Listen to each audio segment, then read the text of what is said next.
Group 4 RRB group D கணிதம் ratio and ப்ரொபோர்ஷன்லேருந்து ஒரு கணக்கு.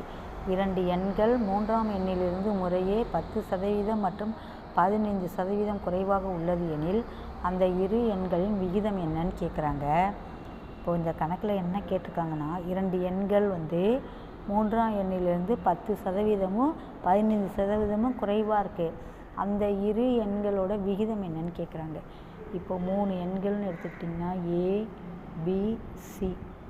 இப்போது 2 எண்கள் நமக்கு என்னன்னு தெரியாது. ஆனால் 3ஆம் எண்ணிலிருந்து 10%, 15% குறைவாக உள்ளது சொன்னாங்க. அப்போ 3வது எண்ணை 100ன்னு எடுத்துக்கணும். புரியுதுங்களா? 100ன்னு எடுத்துக்கிட்டால் அதில் முதல் எண் 10% குறைவாக உள்ளதுன்னா இது 90. இது 15%, இரண்டாவது எண் 15% குறைவாக இருக்குன்னா 85. புரியுதுங்களா? இதுதான் இப்போது 3 எண்கள். இப்போது இந்த 2 எண்கள் இருக்குல்ல, ஏபி 2 எண்கள் இருக்குல்ல, அதோட விகிதம் என்னன்னு கேட்குறாங்க. இப்போது இது ரெண்டுத்தையும் எடுத்துக்கோங்க. இது ரெண்டுத்தையும் எடுத்திங்கன்னா இப்போ 5ஆல் அடிச்சிங்கன்னா 1 8 5 40.